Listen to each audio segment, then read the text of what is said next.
So I have a mini lathe, and this is what I use to make springs on this. This is a spring mandrel that I made. It's got a through hole there and a very small taper right here that goes into what's actually going to shape the spring. It's a lot easier for me to do it on the mini lathe versus the big boy, especially because of the quick change tool post there and the turret style tool post here.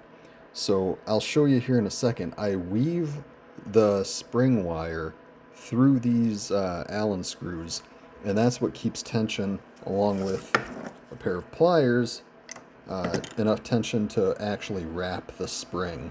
So I'll show you that in a second. Basically, if you can see the difference between these two wires, this is spring wire and, well, music wire technically. And the thickness of it is what's going to make the stiffness of your spring. So I'm using this for a pen, actually. I'm making a pen. So I want it to be fairly stiff, but not ridiculously stiff. So I'm going to use this 0.025 spring wire versus this. And I'll show you how I do it. So I weave it through the turret style tool post screws, bolts, I guess, that bolt in your tool. And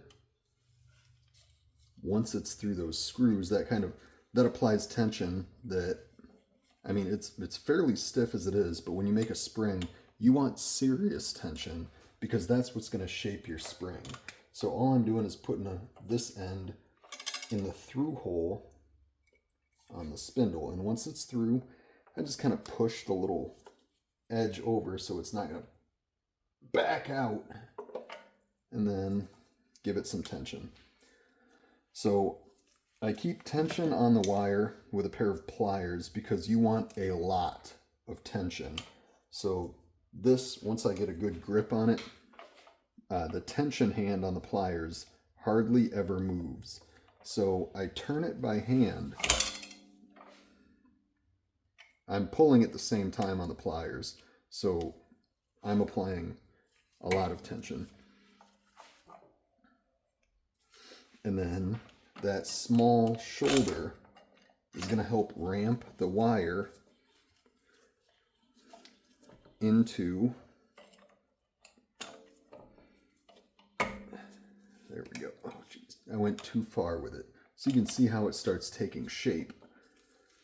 So once I get onto the actual part of the mandrel that's going to shape the spring,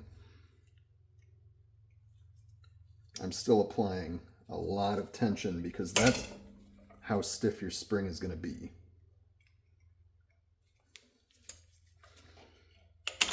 And then I move it a little bit, and I just hand crank the spindle.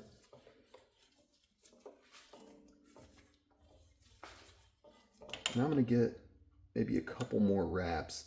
And the spring kind of self-adjusts over here on the mandrel.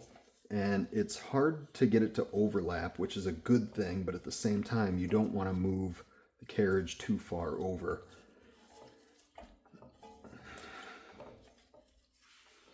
And maybe another couple wraps for what I'm doing with a pen.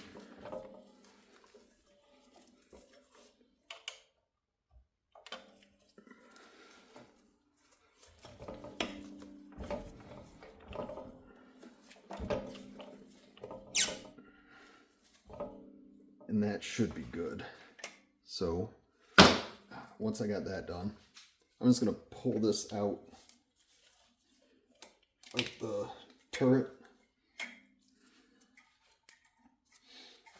use the pliers, pull it out of the through hole.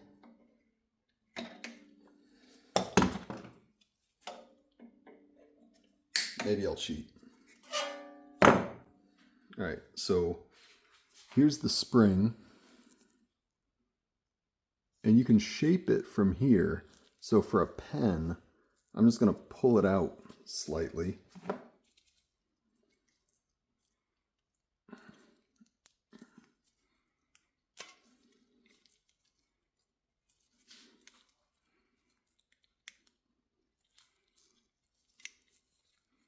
And then you can see how it's shaped.